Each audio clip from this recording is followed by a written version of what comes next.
मैं हरीश पटेल आप सभी लोगों का आइडियल पॉइंट क्लासेस पे स्वागत करता हूं। जैसा कि आप सभी को पता होगा कि इस समय लॉकडाउन चल रहा है और स्कूल, कॉलेज, कोचिंग इंस्टीट्यूट या शिक्षण संस्थान जैसे सेवाएं सब बंद हैं, तो इसलिए हम ऑनलाइन क्लास प्रोवाइड करवा रहे हैं दोस्तों।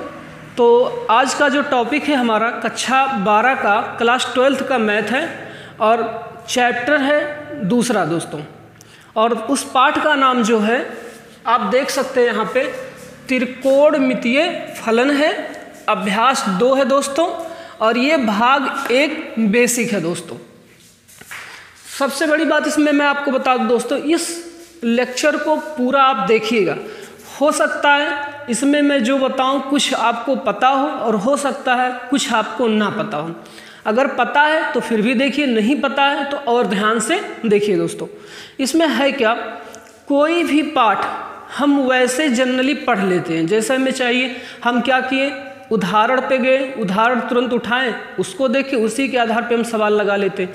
फिर इसके बाद होता क्या है कि हमारे पास जब दूसरे सवाल आते हैं थोड़ा सा हटके अलग, तो उसको हम हल नहीं कर पाते। एग्जाम में बैठते हैं पेपर देने के लिए तो सेम टू सेम जो सवाल आता है तो उसको हम लगा लेते हैं, लेकिन अगर कुछ थोड़ा सा बदलाव करके सवाल आता है तो हम सोचने लगते हैं कि ये सवाल अब लगेगा कैसा, ये तो सर जी ने हमको पढ़ाई नहीं किया। अब सर जी भी आपको कैसे पढ़ा दे, सर जी को पता है कि जो है बोर्ड में आ रहा वही आपका जो है यहाँ पे पढ़ा दिया जाए, सर जी को नहीं पता है तो वो जो है आपको नहीं पढ़ा सकते। तो ये जो थोड़ी सी प्रॉब्लम हो रही है कि आपका पेपर में 1-2 क्वेश्चन छूट जाता है जो वो बना के क्वेश्चन दे देता है, यानी किताब का ही तो कॉन्सेप्ट रहता है, बुक का ही कॉन्सेप्ट रहेगा, लेकिन वो थोड़ा सा बना के बदल देता। तो वो सब अगर आप सवाल को सॉल्व कर सको तो उसके लिए आपको बेसिक कॉन्सेप्ट को ध्यान देना दोस्तों। एक बात जरूर याद रखिएगा, बेसिक कॉन्सेप्ट ना छूटे, सवाल भले ही छूट जाए। सवाल छूटेगा तो एग्जाम्पल देख के दूसरों से पूछ के आप पूरी सवाल लगा सकते हो, लेकिन बेसिक कॉन्सेप्ट छूटा तो फिर सवाल की दूर छोड़ दीजिए, आप उसको हल भी नहीं कर पाएंगे। बस उसे रट लेंगे। 10 क्वेश्चन है, 10 क्वेश्चन रट लिए, उसी 10 प्रश्न में से कोई पूछा तो आप बता दिए। 11वां प्रश्न कोई थोड़ा सा अंतर करके दे दिया तो आप वहीं क्या करोगे, भैया हमरे होते ना, अब हम कैसे लगाई। तो ये सब मैटर है, ठीक है दोस्तों। तो सबसे पहले आपको मैं बताऊं, ये प्रतिलोम यहाँ पे आप देख रहे हैं कि जो प्रतिलोम आया है दोस्तों, ये प्रतिलोम तभी हम हल कर पाएंगे जब हम त्रिकोणमितीय फलन को जानेंगे दोस्तों। त्रिकोणमितीय फलन होता क्या है, सबसे बड़ी बात, त्रिकोणमिति आप जानते हो और फलन को भी जानते हो, ठीक है दोस्तों। अब ये प्रतिलोम को नहीं जानते हो तो इसको आपको जानने से पहले त्रिकोणमितीय फलन को जानना पड़ेगा। तो चलिए दोस्तों हम शुरू करते हैं। परिभाषा, ये जो प्रतिलोम त्रिकोणमितीय फलन है इसका परिभाषा क्या है, ये है क्या, इसको हम समझते हैं। तो दोस्तों आप देख सकते हैं यहाँ पे लिखा गया है, प्रतिलोम त्रिकोणमितीय फलन वह त्रिकोणमितीय व्यंजक है। दोस्तों जो प्रतिलोम त्रिकोणमितीय फलन है वह त्रिकोणमितीय व्यंजक है जो किसी कोण को, याद रखिएगा, जो किसी कोण को, कोण भैया क्या होता है, एक तो थीटा होता है और एक पाई, एक थीटा के रूप में होता है, एक पाई के रूप में होता है, याद रखिएगा। जो किसी कोण को उसके संख्यात्मक मान के रूप में व्यक्त करता है। तो प्रतिलोम त्रिकोणमितीय फलन वह त्रिकोणमितीय व्यंजक है, वह त्रिकोणमितीय व्यंजक है जो किसी कोण को, अब चाहे थीटा हो चाहे पाई हो, उसको संख्यात्मक मान के रूप में क्या करता है, व्यक्त करता है। किस मान के रूप में, संख्यात्मक मान के रूप में व्यक्त कर सकता है। जैसे दोस्तों देखिए उदाहरण में देखिए, यदि साइन थीटा बराबर यक्स है, यदि साइन थीटा बराबर यक्स है तो दोस्तों ये जो साइन आपको दिखाई दे रहा है ये जब यहाँ आएगा तो इनवर्स बन जाएगा दोस्तों। क्या बन जाएगा, इनवर्स, मतलब घात -1। तो साइन उधर गया तो हो गया इनवर्स, तो आया कितना, थीटा बराबर साइन इनवर्स हो गया। अब दोस्तों ये जो थीटा है, यही जो थीटा है वो यक्स के रूप में व्यक्त करने वाला क्या, कौन सा व्यंजक होता है, वो साइन इनवर्स एक्स। अब ये भी मैंने आपको बताया कि किसी कोण को अर्थात थीटा या पाई को संख्यात्मक मान के रूप में व्यक्त करता है। तो ये जो साइन है उधर जाएगा, इनवर्स हो गया, और ये जो थीटा कोण है यक्स के रूप में व्यक्त करने वाला व्यंजक क्या होगा, साइन इनवर्स यक्स होगा। और इसी साइन इनवर्स एक्स को हम क्या बोलते हैं दोस्तों, त्रिकोणमितीय फलन बोलते हैं दोस्तों, त्रिकोणमितीय फलन बोल सकते हैं। आई बात समझ में? कौन से त्रिकोणमितीय फलन? प्रतिलोम त्रिकोणमितीय फलन दोस्तों। कौन सा? प्रतिलोम त्रिकोणमितीय फलन। फिर से बता दें आपको, साइन उधर जाएगा एक्स के पास तो इनवर्स हो गया। अब ये जो थीटा है इसी कोण को हम यक्स के रूप में जो हमें व्यंजक मिलता है वो साइन इनवर्स एक्स। देखिए दोस्तों, साइन थीटा बराबर यक्स है, तो दोस्तों ये जो थीटा यहीं पर रहने दीजिए, साइन उधर गया, साइन इनवर्स यक्स हो गया। तो दोस्तों जिस थीटा की बात हम यहाँ कर रहे थे वही ये थीटा यक्स के रूप में जो हमारा व्यंजक है वो हमारा क्या दोस्तों, साइन इनवर्स यक्स। और यही हमारा प्रतिलोम त्रिकोणमितीय फलन दोस्तों। क्या है? प्रतिलोम त्रिकोणमितीय फलन। समझ में आया दोस्तों? चलिए इसके आगे हम चलते हैं। जो हमें सीखना है, हम बता रहे कि बेसिक से ही चलेंगे हम, थोड़ा थोड़ा इसे मिटा दे रहे, आप नोट कर लीजिएगा। नहीं तो आप ऐप में जाके वहाँ पे आपको इसके PDF में लेंगे, वहाँ से भी आप डाउनलोड कर सकते हैं और इसे आप नोट कर सकते हैं अपनी कॉपी में दोस्तों। तो इसे हम मिटा दे रहे हैं दोस्तों। अगर जहाँ समझ में नहीं आएगा आप वहाँ कमेंट कर सकते हैं हमसे, ठीक है? जहाँ भी आपको समझ में नहीं आता आप वहाँ कमेंट करिएगा, जरूर पूछिएगा, हम बताएंगे आपको। अगर संभव हो सकेगा तो उसी समय, नहीं तो अगले दिन अगले लेक्चर में आपको हम बताएंगे। ठीक दोस्तों, आगे बढ़ते हैं। तो दोस्तों सबसे पहले आपको पता है क्या, ये बात तो हम जानते हैं, हम सभी जानते हैं और पढ़ा भी हमने।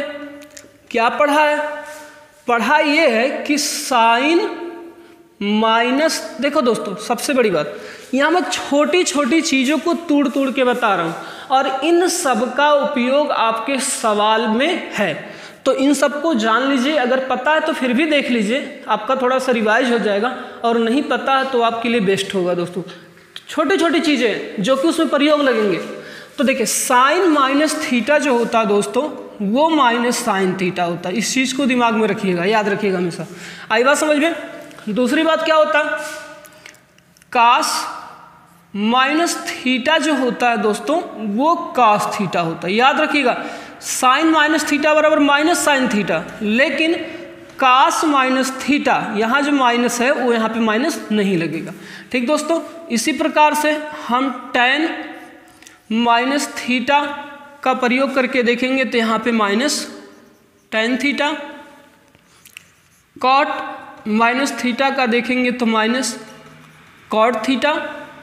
ठीक है दोस्तों, फिर हम यहाँ पे लिखेंगे सेक माइनस थीटा बराबर सेक थीटा, और फिर हम यहाँ लिखेंगे कोसेक माइनस थीटा बराबर माइनस कोसेक थीटा। यहाँ दोस्तों दो बात निकल के आता। पहला, धनात्मक, जिसमें कास इंक्लूड होगा, यानी जो सिर्फ कास होगा वही धनात्मक होगा। जैसे यहाँ पे कास माइनस थीटा इक्वल टू, आप देख सकते हैं कास थीटा है दोस्तों, और सिर्फ कास किस में और पाया जाता है, सेक थीटा में। तो सेक माइनस थीटा बराबर वो आपका होगा सेक थीटा। तो ऐसे दो थीटाएं हैं या दो त्रिकोणमितीय अनुपात हैं जिनका मान प्लस में होता है। कास माइनस थीटा बराबर कास थीटा, ठीक है दोस्तों, और सेक माइनस थीटा बराबर सेक थीटा।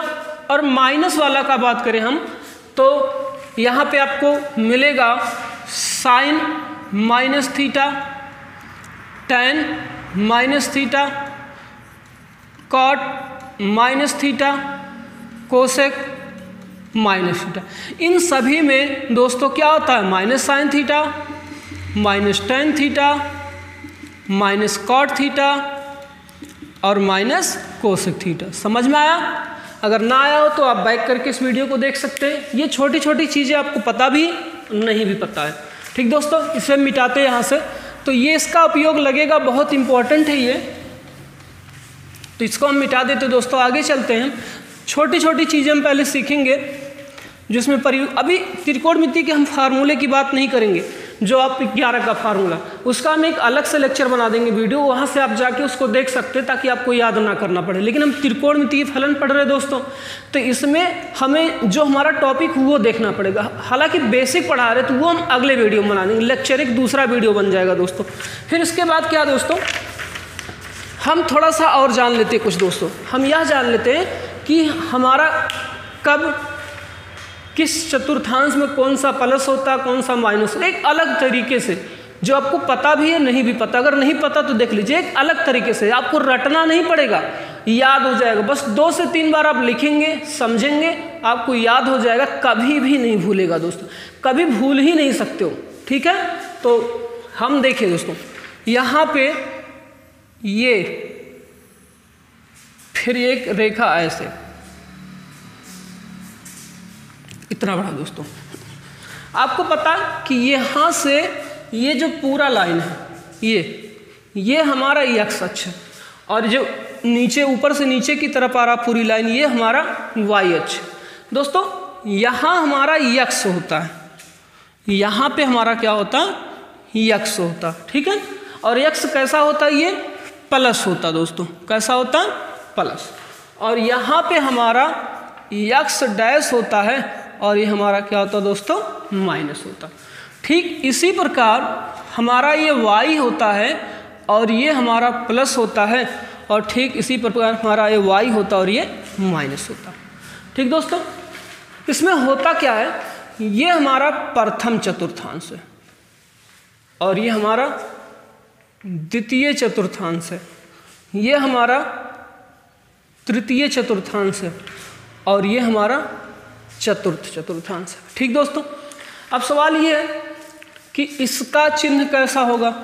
तो याद रखिएगा, सबसे पहले जो चतुर्थांश जिन 2 रेखाओं से घिरा होगा उनमें हम पहले x वाला रेखा लिखेंगे, फिर y वाला लेकर। ये जो चतुर्थांश है आप देखिए, एक इस रेखा से घिरा है और एक इस रेखा से घिरा है, और हमने क्या बताया आपको कि चतुर्थांश जिन 2 रेखाओं से घिरा होगा उनमें से x वाला पहले लिखेंगे, फिर y वाला बाद में लिखेंगे। तो देखिए, एक रेखा ये है और दूसरी रेखा ये, तो इसमें से x वाला कौन दोस्तों, ये, और चिन्ह कैसा, प्लस। y वाला कौन सा दोस्तों, ये, चिन्ह कैसा, प्लस। ठीक, द्वितीय चतुर्थांश में आते दोस्तों, हमने क्या बताया था, ये भी तो 2 रेखाओं से घिरा है, एक देखिए यहाँ पे आया है और एक देखिए यहाँ पे आया है। तो पहले बोले थे क्या हम, पहले x, तो यहाँ पे x कैसा है दोस्तों, माइनस, और y, फिर यहाँ पे y कैसा है, प्लस। थर्ड में आते दोस्तों, हमने बोला था कि जिन 2 रेखाओं से घिरा होगा उनमें से x फिर y, तो ये देखिए x कैसा है, माइनस, और ये y कैसा दोस्तों, माइनस। ठीक, चतुर्थांश में चलते हैं, चौथे वाले। तो ये x वाला यहाँ पे क्या है, प्लस, और यहाँ पे y वाला कैसा है, माइनस। तो आज समझ में, हमारा जो प्रथम चतुर्थांश है दोस्तों वो दोनों धनात्मक है, और ये माइनस प्लस, ये माइनस माइनस, और ये प्लस प्लस। अब सवाल ये, क्या धनात्मक होगा इसमें आल जितने भी त्रिकोणमितीय अनुपात हैं, जितने भी त्रिकोणमितीय अनुपात, सब के सब वो आपके क्या होंगे, प्लस होंगे। याद रखिए, सब के सब वो प्लस होंगे। अच्छा, इसमें क्या प्लस होगा, यस। यस का मतलब दोस्तों, यस का मतलब होता है साइन, और इसका उल्टा कोसेक। द्वितीय में सिर्फ ये प्लस होंगे, बाकी सब के सब क्या होंगे, माइनस होंगे दोस्तों। टी, इसका मतलब क्या दोस्तों, इसका मतलब ये है कि tan और इसका उल्टा दोस्तों कॉट, ये प्लस होंगे, बाकी सब के सब क्या होंगे, माइनस होंगे। इसमें क्या होगा, सी का मतलब दोस्तों क्या होता, कॉस थीटा, और इसी का उल्टा दोस्तों सेक थीटा, पॉजिटिव होगा, बाकी सब के सब माइनस होंगे। तो आई बात समझ में। फर्स्ट में आल का मतलब साइन, कास, टैन, कॉट, सेक, कोसेक, पूरी त्रिकोणमितीय अनुपात क्या होंगे, इसमें प्लस होंगे। और द्वितीय में साइन थीटा और कोसेक थीटा प्लस होंगे दोस्तों। तृतीय में टैन थीटा और कॉट थीटा प्लस होंगे दोस्तों। चतुर्थ में कॉस थीटा और सेक थीटा प्लस होंगे। आई बात समझ में। और इनको आपको याद करने एक तरीका है, क्या है मैं बता दूं, ASTC याद कर लीजिए। ASTC, ए का मतलब होता है आल, और यस का मतलब होता है साइन और कोसेक इसी का उल्टा, और टी का मतलब होता है टैन, टैन का उल्टा, और सी का मतलब होता है कास, कास का उल्टा। याद कर लीजिए ASTC, ए मतलब आल प्लस, यस मतलब साइन और साइन का उल्टा कोसेक प्लस, और टी मतलब टैन, टैन का उल्टा कॉट प्लस, और सी मतलब कॉस और सेक प्लस। ठीक है दोस्तों, ASTC याद कर लीजिए। ठीक, आगे बढ़ते हैं हम, इसे मिटा देते हैं हम यहाँ से। अब सवाल ये कि प्रथम चतुर्थांश में दोस्तों, प्रथम चतुर्थांश में कौन कौन से थीटाएं आएंगे। कहने का मतलब देखिए यहाँ पे जो प्रथम चतुर्थांश होता है उसमें दोस्तों 90 माइनस थीटा। ठीक है दोस्तों, तो 90 माइनस थीटा की जितनी भी वैल्यू होगी सब के सब क्या होंगे, पॉजिटिव होंगे दोस्तों। इसमें क्या आएगा दोस्तों, यहाँ देखिए संयुग्मी लीजिएगा, माइनस है तो क्या हो जाएगा, यहाँ पे प्लस हो जाएगा, और इसी के साथ 90 के बाद 180 आता है, तो यहाँ पर लिखेंगे हम 180, ये प्लस था तो ये माइनस। तो 90 प्लस थीटा और 180 माइनस थीटा में जो है हमारा sine theta cosec theta plus रहेगा, बाकी सब निगेटिव।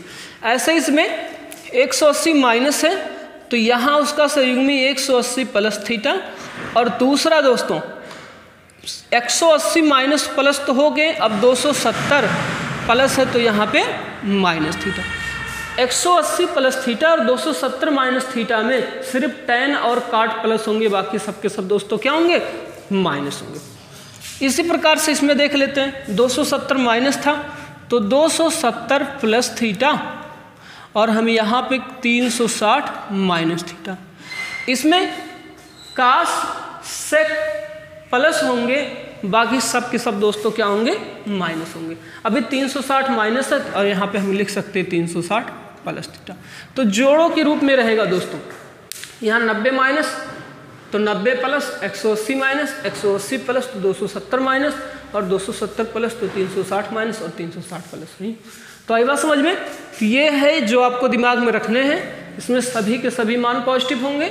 और इसमें क्या क्या आएगा, 90 माइनस थीटा, 360 प्लस थीटा, और इसमें सिर्फ साइन कोसेक थीटा प्लस होगा, जो 90 प्लस थीटा 180 माइनस थीटा है। इसमें टैन थीटा और कॉट थीटा प्लस होगा, जिसमें 180 प्लस थीटा 270 माइनस थीटा है। इसमें कॉस थीटा और सेक थीटा प्लस होगा, जिसमें 270 प्लस थीटा और 360 माइनस थीटा। इसे बेकार मत समझिएगा दोस्तों, इसके बगैर आप सवाल लगा नहीं सकते, इसका बहुत ज़्यादा प्रयोग मिलेगा आपको पहले प्रश्नावली में। ठीक दोस्तों, मुझे उम्मीद है ये आपको समझ में आया होगा। अगर नहीं आया होगा तो वीडियो को बैक करके फिर से देख लीजिएगा, फिर भी अगर नहीं आता है तो आप कमेंट करिएगा, मैं आपको फिर से समझाऊंगा। ठीक है दोस्तों, हम आगे बढ़ते हैं। इसमें थोड़ा सा कुछ और आपको हम बताते हैं दोस्तों, इसे मिटा देते हैं, नोट कर लीजिएगा। तो जैसा कि अब पढ़ाई कुछ समय तक ऐसे ही चलेगा दोस्तों ऑनलाइन, तो आप लोग अच्छे से पढ़िएगा, जहाँ नहीं आएगा वहाँ बताइएगा, लापरवाही बिल्कुल मत कीजिएगा कि आप नाम का सिर्फ, ऐसा कुछ भी नहीं, नहीं तो पछताओगे। अब आपका 11 का क्लास थोड़ी ना कि चलिए ठीक है जुलाई में हम पढ़ेंगे तो हमारा हो जाएगा। अब 12 में पहुँच गए, 11 में क्या था, पेपर बोर्ड का नहीं था, तो थोड़ा कम भी नंबर आ जाते तो आपके लिए दिक्कत नहीं, लेकिन बोर्ड है, कम नंबर आएगा ना तो आपके लिए दिक्कत होगी। आपके भविष्य की बात, भविष्य के साथ खिलवाड़ बिल्कुल ना करो दोस्तों। चलिए दोस्तों कुछ यहाँ समझ लेते हैं। देखिए ये हमारा यक्स है, यक्स डैश वो चीज़ नहीं बता रहे जो भी पहले बताए हैं, वाई है वाई डैश। ठीक दोस्तों, याद रखिएगा जब हम यहाँ से ऊपर की दिशा में जाएंगे, जब यहाँ से हम दोस्तों ऊपर की दिशा में जाएंगे तो जो थीटा होगा वो हमेशा धनात्मक होगा, याद रखिएगा। कहने का मतलब ये tan theta, cot theta, sec theta, sine theta, cos theta, ऐसे। ठीक है दोस्तों, तो जब हम यहाँ से घड़ी की विपरीत दिशा में बोले या ऐसे ऊपर की तरफ जाएंगे तो हमारा जो होगा मानो थीटा वाला क्या होगा, धनात्मक। आप यहाँ देख सकते हैं इसके आगे प्लस चिन्ह जो है छिपा हुआ प्लस। दोस्तों जब हम घड़ी की दिशा में अर्थात जब हम विपरीत दिशा में आएंगे इसके नीचे की तरफ, दोस्तों जब हम घड़ी की दिशा में अर्थात हम कह सकते हैं नीचे की तरफ आएंगे तो जो थीटा होगा दोस्तों वो हमारा ऋणात्मक होगा।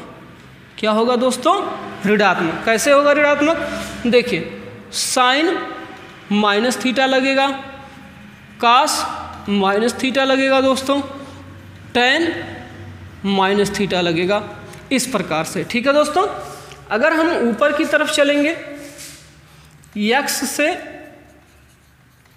ऊपर की ओर तो थीटा कैसा होगा, धनात्मक होगा, धनात्मक। जैसा कि आप देख लीजिए ऐसे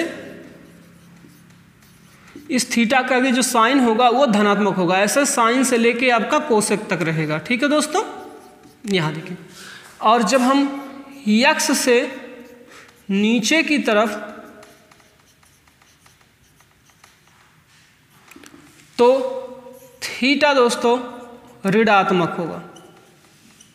क्या होगा दोस्तों, ऋणात्मक। जैसे आप देखिए यहाँ पे जहाँ प्लस तो वहीं पे क्या हो जाएगा माइनस, ऐसा सभी में आपका दोस्तों क्या हो जाएगा, माइनस हो जाएगा। आई बात समझ में। तो याद रखिएगा जब हम यक्स से ऊपर की दिशा में जाएंगे तो थीटा हमारा क्या होगा दोस्तों, धनात्मक, और जब हम यक्स से नीचे की दिशा में आएंगे तो थीटा हमारा क्या होगा, ऋणात्मक। इस चीज़ को याद रखिएगा, ये भी बहुत इंपॉर्टेंट है, बहुत ही इंपॉर्टेंट। ठीक है दोस्तों, अब हम आगे बढ़ते हैं। तो मैंने आपको ये त्रिकोणमिति से कुछ थोड़े बहुत फार्मूले बताए आपको जो आप यूज कर सकते हैं इसका। ठीक है दोस्तों, अब हम आगे बढ़ते हैं।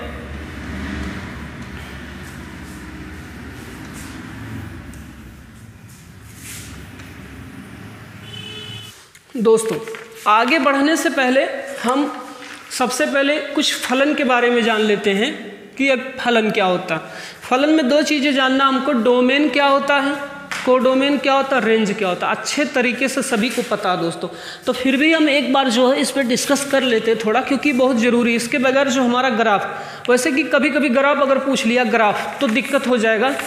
तो और बेसिक अगर आपको सीखना, देखिए ग्राफ का मतलब ये नहीं है कि ग्राफ हम आपको ये पढ़ाना चाहते हैं, ग्राफ को ये है नहीं। ग्राफ पे जो उसके बीच में छोटी छोटी संख्या, जो चीज़ें होती, जो वैल्यू होते, जो प्रिंसिपल वैल्यू होते, उसमें जो मान होते, उन सबको समझना, और वो सब आप कैसे समझोगे जब ग्राफ बनेगा।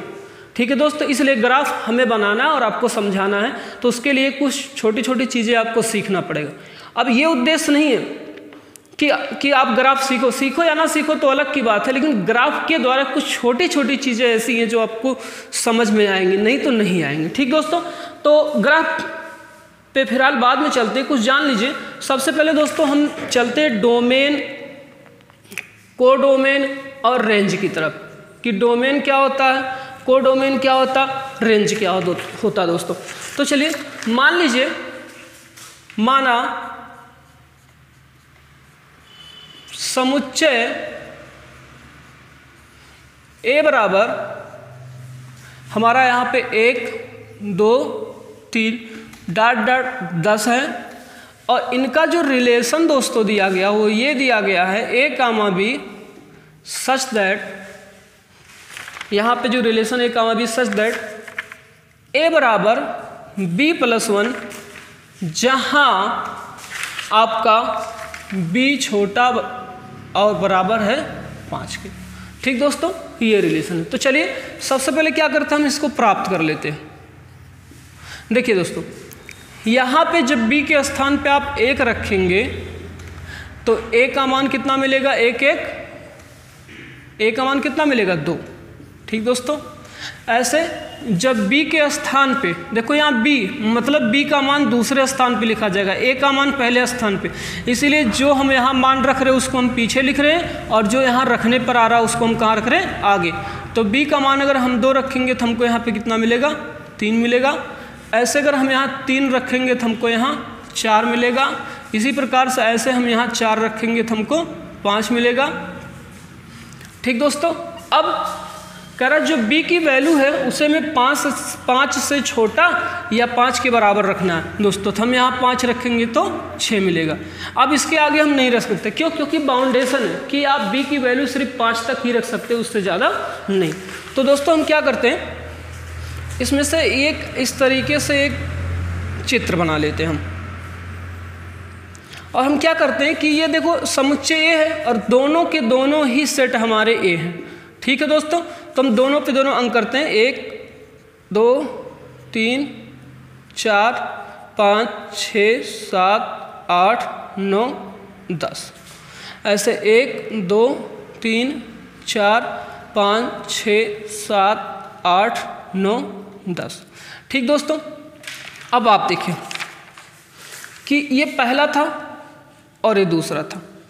तो देखिए दूसरे पहले का जो 2 है वो किससे मिला, दूसरे के 1 से, और जो 3 है वो 2 से, जो 4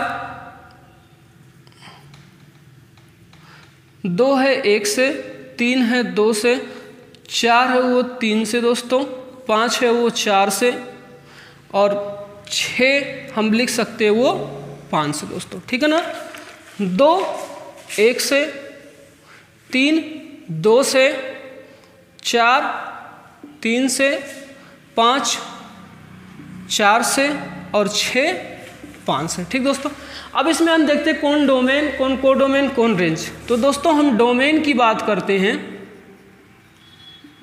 तो हमको जो डोमेन मिला है वो इसका पहले का जितने है 2 3 4 5 वही तत्व जो इनसे जुड़े हुए हैं। ठीक है दोस्तों, ये जो पहला प्रतिबिंब है यानी जो पहला प्रतिबिंब है इसका वो तत्व जो दूसरे से क्या है, जुड़ा। तो कौन कौन इसका तत्व जुड़ा है, 2 3 4 5 6। ठीक है दोस्तों, 2 3 4 5 6 ये हमारा हो गया डोमेन। वैसे भी आप कह सकते हैं संबंध का जो पहला अवयव होता है वो आपका क्या होता है, डोमेन होता है। अच्छा, आप कोडोमेन की बात कर ले हम।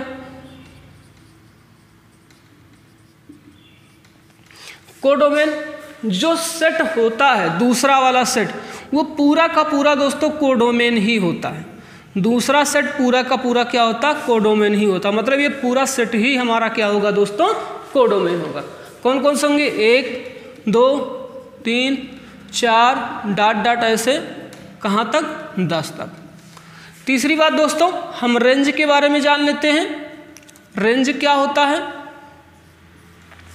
दूसरे में जो जो अवयव इससे जुड़े हुए हैं, दूसरे प्रतिबिंब में जो जो अवयव इस वाले से जुड़े वही आपका रेंज होता है। कौन कौन जुड़ा है, 1 2 3 4 5, 1 2 3 4 5। तो समझ में आया दोस्तों, डोमेन क्या होता है, कोडोमेन क्या होता है, रेंज क्या होता है। डोमेन पहले वाले प्रतिबिंब का वे अवयव जो दूसरे वाले प्रतिबिंब से जुड़े होते हैं। तो ये इतना आपका क्या हो गया दोस्तों, डोमेन हो गया। आई बात समझ में। कोडोमेन दूसरा प्रतिबिंब पूरा का पूरा कोडोमेन ही होता है। ये वाला पूरा का पूरा क्या होता है, कोडोमेन।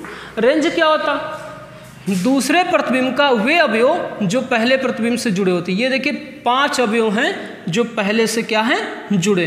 तो यही जो 5 इससे जुड़े, यही 5 के 5 आपके क्या होंगे दोस्तों, रेंज होंगे। ये आपका डोमेन होगा। और ये आपका दोस्तों क्या होगा, ये आपका कोडोमेन और ये आपका दोस्तों क्या है, डोमेन। ठीक है, आई बात समझ में? डोमेन क्या होता है, कोडोमेन क्या होता है, रेंज क्या होता है, इसको समझ में आया दोस्तों? आपको समझ में आया होगा। ठीक है, आगे बढ़ते हैं। तो अब तक हमने आपको क्या बताया, त्रिकोणमितीय फलन में फार्मूले बताएं, फिर उसके कुछ थीटा उटा बताएं, फिर मैंने इसके बाद आपको समुच्चय से, रिलेशन से, डोमेन, कोडोमेन ये सब बताया, रेंज बताया। अब हम फलन के बारे में बात कर लेते हैं कि फलन क्या है, किस प्रकार से, उसके बारे में थोड़ा सा जानकारी लेंगे, बहुत ज़्यादा नहीं, थोड़ा सा जानकारी लेंगे जिससे हमें पता रहे।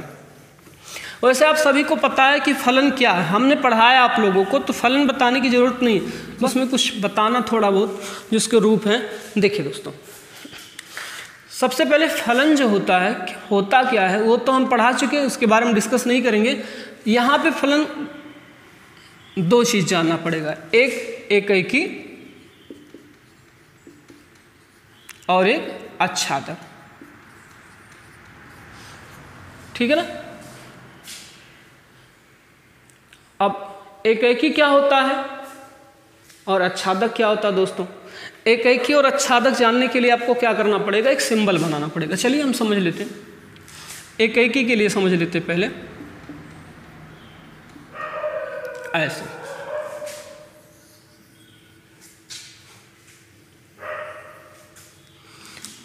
ठीक दोस्तों, हम यहाँ पे लिखते 1 2 3 4, ये दोस्तों हम यहाँ पे लिख लेते हैं। फिर हम लिखते क्या, A B C D। ठीक है, और A से A पर हमारा फलन है f(x). ठीक दोस्तों, अब मान के चलिए A का प्रतिबिंब A, 2 का B, 3 का C और 4 का D। एकैकी के लिए क्या होना चाहिए, पहले जो डोमेन और कोडोमेन, इसे हम बोल सकते दोस्तों डोमेन, इसे बोल सकते कोडोमेन। क्यों? क्योंकि इसके प्रत्येक अवयव इससे जुड़े हुए हैं। ठीक है दोस्तों, फिलहाल ऐसा हम नहीं बोलेंगे, कोई बात नहीं, रहने देते इसको। देखिए, एकैकी के लिए क्या जरूरी होना चाहिए कि पहले प्रतिबिंब का, ये जो पहला चित्र है यानी पहला प्रतिबिंब है, उसके जितने भी अवयव हैं, प्रत्येक अवयव, प्रत्येक अवयव दूसरे प्रतिबिंब के एक एक अवयव से क्या होने चाहिए, जुड़े होने चाहिए। फिर से समझ लीजिए, जैसे दो चित्र यहाँ पे है, प्रतिबिंब 1, प्रतिबिंब 2, तो यहाँ पे प्रतिबिंब 1 का एक एक अवयव प्रतिबिंब के अवयव के साथ एक एक करके जुड़े होने चाहिए, अर्थात इसका एक एक अवयव इसके एक एक अवयव से क्या होना चाहिए, जुड़ा होना चाहिए, और इधर कोई भी अंक छूटने ना पाए। आई बात समझ में? उसका फलन होता है एकैकी। अब हम आच्छादक की बात कर लेते हैं दोस्तों। आच्छादक क्या, उसको समझ लेते हैं। आच्छादक है क्या, उसके बारे में जानकारी ले लेते हैं हम।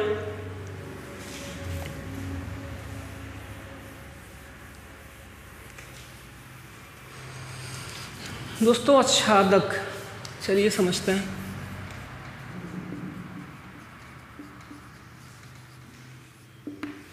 तो आच्छादक को समझने के लिए दो बातों का ध्यान देना होगा आपको। पहले तो हम यहाँ पे इसको भी बनाते हैं इस तरीके से, देख लीजिए आप, हम इसको ऐसे बना रहे इस तरीके से, तो ये आपका बन गया। ठीक दोस्तों, अब इसमें हम कुछ वैल्यू लिख रहे हैं, 1 2 3 4 5 6 7 8, और हम क्या कर रहे हैं, 1 को 5 से अटैच कर रहे हैं, 2 को 6 के साथ, 4 को 7 के साथ और 3 को 8 के साथ। ठीक दोस्तों, अब यहाँ पर देखिए, आच्छादक देखने के लिए आपको पहला चित्र नहीं देखना है, इसको मत देखिए, इस दूसरे वाले को देखिए। ठीक दोस्तों, दूसरा चित्र देखिए, याद रखिएगा, आच्छादक देखने के लिए आपको पहला वाला नहीं दूसरा वाला देखना पड़ेगा। देखिए, क्या दूसरे वाले तत्व में कोई अवयव छूटा है? अगर अवयव नहीं छूटा है, पूरे के पूरे अवयव पहले वाले प्रतिबिंब से जुड़े हुए हैं, तब तो वो आपका आच्छादक है, याद रखिएगा, तब तो क्या है, वो आच्छादक है। ठीक है दोस्तों, और अगर एक भी तत्व छूट गया, जैसे हम यहाँ पे लिख देते 9, अब ये छूट गया तो ये आच्छादक नहीं। आई बात समझ में दोस्तों? क्या हमने बताया? हमने ये बताया कि दूसरे प्रतिबिंब का प्रत्येक एक एक अवयव या जो भी कुछ हो, इसका जितना अवयव है इसके लिए यहाँ पे इमेज होना चाहिए। तो अगर पूरे अवयव के लिए यहाँ पे इमेज है तो ये आच्छादक है, और अगर कोई भी एक भी अवयव छूट गया ऐसा इसमें जिसके लिए यहाँ पे इमेज नहीं है तो वो आच्छादक नहीं। तो दो एग्जाम्पल दोस्तों, हम दो एग्जाम्पल से समझते हैं इसको कैसे क्या है। दोस्तों मैंने आपको बताया है कि ये बेसिक पार्ट है और इसे देखना जरूर, क्योंकि देखो छोटी छोटी चीज़ें जो मैं बता रहा हूँ इन सब का प्रयोग, इन सब के बगैर त्रिकोणमितीय फलन नहीं पढ़ पाओगे दोस्तों। अगर आप कहो कि इसके बगैर त्रिकोणमितीय फलन पढ़ लें तो नहीं। चैप्टर तो आसान है, सवाल भी लगा ले जाओगे, ऐसी बात नहीं, हल भी हो जाएगा। कहोगे सर जी देखा कहत रहा ना कि हल ना कर पाई हम हल करके दिखाई दें, तो सर जी कहिए हाँ भैया ठीक है कि है, बढ़िया की है। लेकिन जब भैया ना आप जब पेपर में बैठोगे और जब क्वेश्चन आ जाएगा थोड़ा हटके अपने से बना के, तब ऐसे सर जी सही कहा तो नहीं, सर जी बतिया मान ली हो तो ठीक रहा, तब भैया वही है ना कि समय चला गया तो कुछ नहीं हो सकता आपका। तो ऐसा ना हो तो बेसिक आप समझिए, इसको बेकार ना समझिए। आप लोग के लिए ही तो हम पढ़ा रहे थे, हमें क्या था, उठाते चैप्टर जल्दी जल्दी सॉल्व कर देते, 3 दिन में पाठ खत्म। लेकिन क्या आपको नॉलेज मिल पाती? इससे अच्छा आप गाइड ले लो और पूरा सॉल्व कर ढालो, टीचर की ज़रूरतें नहीं। तो उससे क्या होगा, जब बोर्ड में जाओगे तो फिर वही कोई क्वेश्चन आ गया अलग से तो कहोगे हम तो रटे रहे, दिक्कत हो जाए। कंपटीशन में बैठोगे समझ नहीं पाओगे। तो अगर आपको सवाल लगाना है, एक भी क्वेश्चन बोर्ड पेपर में ना छूटे या कंपटीशन बीट करना दोस्तों, तो एक एक पॉइंट अच्छे से समझना, ठीक है दोस्तों। तो हमने आपको आच्छादक और एकैकी के बारे में बताया। तो आच्छादक के थोड़ा सा डाउट हो सकता है आप लोग को, यहाँ पे 2 एग्जाम्पल के द्वारा हम बता देते हैं। एक ये आपका है और एक इसके नीचे जो है ये आपका दोस्तों, समझ लीजिए। वैसे ही जनरली बहुत ज़्यादा नहीं बताएंगे, 1 2 3 4 और एक्स वाई जेड, और यहाँ पे लिखते हैं ABCD कैपिटल है, और यहाँ 1 2 3 4। हम इसको इससे मिलाते हैं, इसको इससे मिलाते हैं, इसको इससे मिलाते हैं, ठीक दोस्तों। इसको इससे, इसको इससे, इसको इससे, इसको इससे। यहाँ पर देखिए, यहाँ पे अगर देख रहे हैं तो यहाँ का एक यहाँ हम यम ले लेते हैं और इस 4 को जेड से मिला देते हैं, ठीक है दोस्तों। ऐसे नहीं, 4 को नहीं मिलाते, ऐसे रहने देते हैं, ठीक दोस्तों। अब यहाँ पे देखिए, यहाँ पे है क्या, या फिर कोई एक और तत्व ले लीजिए, यहाँ 4 ही ले लीजिए, 4 को यहाँ से मिला दीजिए, ठीक है ना। अब देखिए है क्या दोस्तों, अब ये है कि आपका इधर का जितना भी अवयव है उधर के अवयव से क्या है, अटैच। मैंने आपको क्या बताया था, आच्छादक में इधर मत देखना, इधर देखना। इधर के जितने प्रतिबिंब हैं, जितने भी हैं, सबका इमेज यहाँ पे होना चाहिए। तो एक्स का इमेज 1 है, वाई का इमेज 2 है, जेड का इमेज 3 है और जेड का इमेज 4 है। लेकिन क्या यम का इमेज यहाँ पे कुछ है? नहीं है। तो इसका मतलब ये आच्छादक नहीं है दोस्तों। यहाँ देखिए, 1 के लिए A है, 2 के लिए B है, 3 के लिए C है, 4 के लिए D है, इसलिए आपका आच्छादक है। तो समझ में आया एकैकी और आच्छादक क्या होता है दोस्तों? क्लियर हो गया? ठीक है। अब हम आपको प्रतिलोम के बारे में बताते हैं कि कब प्रतिलोम होगा ये आपका, और ये सब मैंने पढ़ा रखा आपको पहले से। फिलहाल इसको पढ़ाना तो एक बार बता दे रहे ताकि कोई दिक्कत ना हो, जो पढ़ें वो भी, जो ना पढ़ें वो भी दोस्तों। तो हम प्रतिलोम की बात करते हैं अगर हम, तो दोस्तों प्रतिलोम आपको बताए थे, वही फलन प्रतिलोम हो सकते हैं दोस्तों। वह फलन प्रतिलोम हो सकता है जो या जिसका फलन एकैकी और आच्छादक होता है दोस्तों। याद रखिएगा, कोई भी फलन, ये जो फलन है प्रतिलोम तभी होगा जब ये एकैकी और क्या होगा दोस्तों, आच्छादक। याद रखिएगा, कोई भी फलन प्रतिलोम तभी होगा जब वो एकैकी और आच्छादक हो। एकैकी आच्छादक, बहु एकैकी नहीं, एकैकी आच्छादक दोस्तों। ठीक है दोस्तों, समझ में आया? तो याद रखिएगा, तो हमारा फलन एकैकी और आच्छादक होना चाहिए प्रतिलोम के लिए। क्या सवाल है, क्या हर बार जो भी फलन होगा वो एकैकी आच्छादक होगा? नहीं होगा दोस्तों। हर तो जितने भी फलन हैं सभी के सभी एकैकी और आच्छादक तो हो नहीं सकते। तो कुछ कंडीशन ऐसे आएंगे कि वो वहाँ पे आपको एकैकी और आच्छादक नहीं मिलेगा। तो हम क्या करेंगे, उसके डोमेन में कुछ कमी करके या कुछ फेरबदल करके हम उसको क्या करेंगे दोस्तों, एकैकी और आच्छादक बना देंगे, जिससे वो क्या हो जाएगा आपका दोस्तों, प्रतिलोम हो जाएगा। आगे बढ़ते दोस्तों, हमने इसको आपको बता दिया, इसके साथ आगे बढ़ते हम दोस्तों। हमने बताया आपको क्या होता है, किस प्रकार से होता है। अब प्रतिलोम पे थोड़ा कुछ चर्चा कर लेते दोस्तों कि प्रतिलोम है क्या, किस प्रकार से हम ज्ञात करेंगे। ज्ञात करने का मतलब थोड़ा सा जनरली है, जो इसका प्रयोग होने वाला है दोस्तों, प्रतिलोम। ये थोड़ा सा जानकारी ले लीजिए कि प्रतिलोम में क्या होता है दोस्तों, जो डोमेन होता है,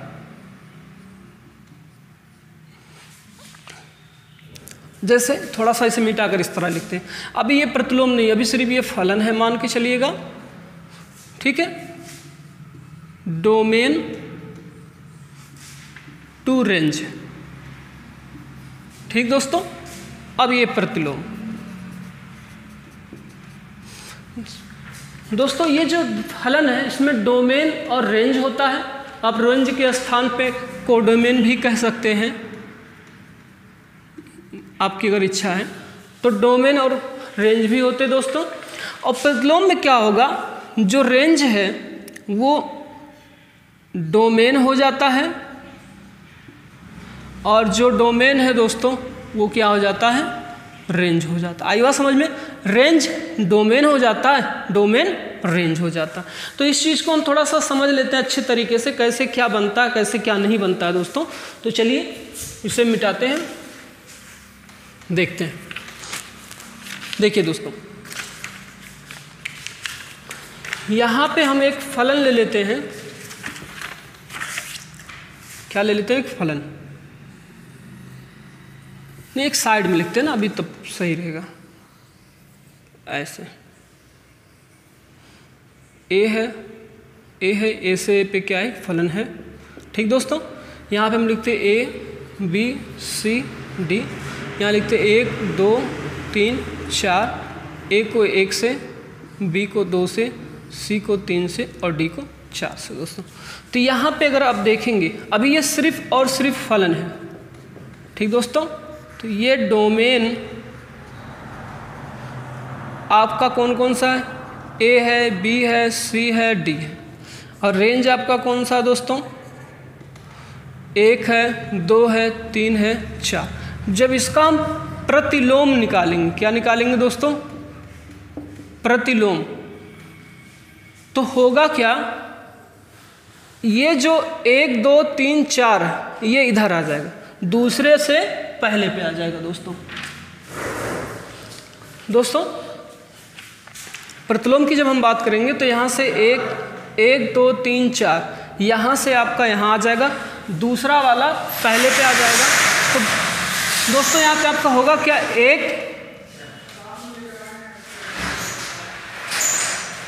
दोस्तों आप यहाँ पे थोड़ा सा डिस्टरबेंस है, यहाँ पे देखिए अभी आपने क्या पढ़ा, ए बी सी डी। दोस्तों प्रतिलोम पे चलते हैं। प्रतिलोम में क्या होगा, जो आपका रेंज है 1 2 3 4, जो दूसरा प्रतिबिंब है वो पहला प्रतिबिंब आएगा, 1 2 3 4 होगा। और जो पहला प्रतिबिंब है वो दूसरे प्रतिबिंब पे चला जाएगा, जैसे ए है, बी है, सी है, डी है, यहाँ पे आ जाएगा ए बी सी डी, इस प्रकार से। तो आपने यहाँ पे देखा क्या कि अब हमारा डोमेन क्या है, वो हमारा जो डोमेन है वो 1 है, 2 है, 3 है, 4 है। और रेंज हमारा जो है वो है ए है, बी है, सी है, डी दोस्तों। ठीक, फिर से समझ लीजिए इसको अच्छे से, बहुत इंपॉर्टेंट है। देखिए पहले प्रतिबिंब में ए बी सी डी है, दूसरे में 1 2 3 4, यहाँ पे domain A B C D है और रेंज जो है 1 2 3 4। तो जब इसका हम प्रतिलोम बनाते हैं दोस्तों तो क्या होता है, जो पहला वाला प्रतिबिंब, दूसरा वाला प्रतिबिंब, पहला नहीं दूसरा वाला प्रतिबिंब, वो क्या होता है, पहला वाला प्रतिबिंब बन जाता है। और जो पहला वाला प्रतिबिंब होता वो दूसरा वाला प्रतिबिंब बन जाता। तो दोस्तों होता क्या है, यहाँ पे आप देख रहे हैं जो डोमेन है, देखिए डोमेन क्या है ABCD, वो आपका रेंज बन जाता है, और जो रेंज होता है वो आपका डोमेन बन जाता है। इस चीज़ को दिमाग में रखिएगा कि जब भी कोई फलन प्रतिलोम फलन बनता है तो जो डोमेन होता है वो रेंज हो जाता है, और जो रेंज होता है वो क्या हो जाता है दोस्तों, डोमेन। देखिए पहले वाले को दूसरे के स्थान पे और दूसरे वाले को पहले के स्थान पे। इससे क्या होगा, प्रतिलोम में फलन का डोमेन प्रतिलोम के लिए रेंज का काम करेगा, और फलन का रेंज प्रतिलोम के लिए डोमेन का काम करेगा। आई बात समझ में, ये इंपॉर्टेंट दोस्तों याद रखिएगा। फिर से बता रहा हूँ कि प्रतिलोम फलन में जो फलन का डोमेन होता है वो रेंज हो जाता है, और जो रेंज होता है वो डोमेन हो जाता है दोस्तों। आई बात समझ में। तो ये कुछ टॉपिक था यहाँ जो आपको मुझे समझाना था। मैंने आपको जो समझाया यहाँ पे, जो कि बहुत इम्पोर्टेंट है दोस्तों, कि यहाँ पे कुछ ठीक है, यहाँ आपका बेसिक कंप्लीट होता दोस्तों।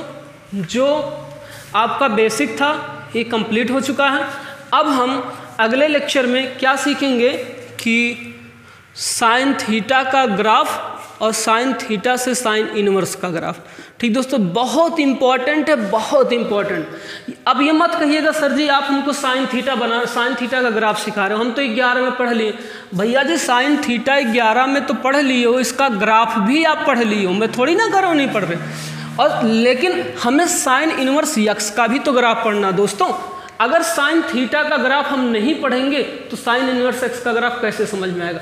और मैं यहाँ आपको ग्राफ नहीं सिखा रहा हूँ, इसका मेरा कोई उद्देश्य भी नहीं कि आप सीखो, इच्छा हो तो सीखो, नहीं तो कोई दिक्कत नहीं है। सिर्फ मैं आपको ये बताना चाहूँगा कि जो साइन इनवर्स का ग्राफ होता है उसके जो वैल्यू होते हैं, उसके जो मान होते हैं, उसके गुण क्या होते वो चीज़ आपको बताना मुझे, उसके बगैर आप समझ नहीं पाओगे। और वो ही इम्पॉर्टेंट है चैप्टर में, कंपटीशन में या फिर कुछ जो 1 नंबर के आते हैं वहीं से थोड़ा तोड़ मरोड़ के आपको देते हैं, और जो कि आप कहते हो कि मुझे पढ़ाया नहीं गया, मेरी किताब में प्रश्न ही नहीं है। आई बात समझ में। तो जो मैं समझा रहा हूँ उसे आप अच्छे से समझिए। जहाँ दिक्कत है कमेंट करिए, कॉल करके बता दीजिए, व्हाट्सएप के द्वारा बता दीजिए, वहीं पर बॉक्स उसमें बता दीजिए, गूगल क्लास में चले जाइए, वहाँ अपना जो भी नहीं समझ में आ रहा है कॉपी पे लिख के उसे अपलोड कर लीजिए दोस्तों। और अगर आपको अच्छा लगा है तो सब्सक्राइब नहीं हो सकता, क्योंकि आपका यूट्यूब पे तो है बट नहीं भी एक प्रकार से है, सिर्फ आप ही देख सकते हो वीडियो, कोई दूसरा नहीं देख सकता। जिसको लिंक दिया जाएगा वही। हाँ, आप अगर ये सोचते कि मैंने जो आपको लिंक दिया देखने के लिए, आप दूसरे को कॉपी करके पेस्ट कर देते, दूसरे को ईमेल करके, अगर आप ऐसा करोगे तो उनके में ये एरर बताएगा। जिनको भेजा जाएगा इस वीडियो का लिंक सिर्फ वही देख पाएंगे, दूसरा कोई नहीं। अगर आप कहते हो कि लो भैया जो है ये लिंक किया मेरे पास आया, मैं आपको भी भेज दे रहा हूँ, आप भी देख लो, तो ऐसा नहीं हो पाएगा, उनके में एरर बताएगा इसी। ठीक है दोस्तों, जहाँ जहाँ नहीं आया उसे आप पूछ लीजिए। ठीक है, आज के लेक्चर में इतना ही। लेकिन दोस्तों डेली क्लास लीजिए, ये बेसिक था, मुझे लगता है आपको पता भी है, कुछ लोगों को पता भी नहीं। अगर पता है तो फिर भी समझिए, इससे एक बार रिकॉल हो जाएगा। इसके बगैर प्रतिलोम त्रिकोणमितीय फलन आपको समझ में नहीं आएगा, बिल्कुल नहीं समझ में आएगा दोस्तों। सवाल तो लगा ले जाओगे लेकिन कंपटीशन के सवाल नहीं लगा पाओगे, और पेपर में थोड़ा बदल के आ गया तो फिर कहोगे ये कहाँ से आ गया। ठीक दोस्तों, चलते हैं। अरे भैया कहाँ चलते हैं, घर नहीं, अभी और भी बनाना है लेक्चर। ठीक है।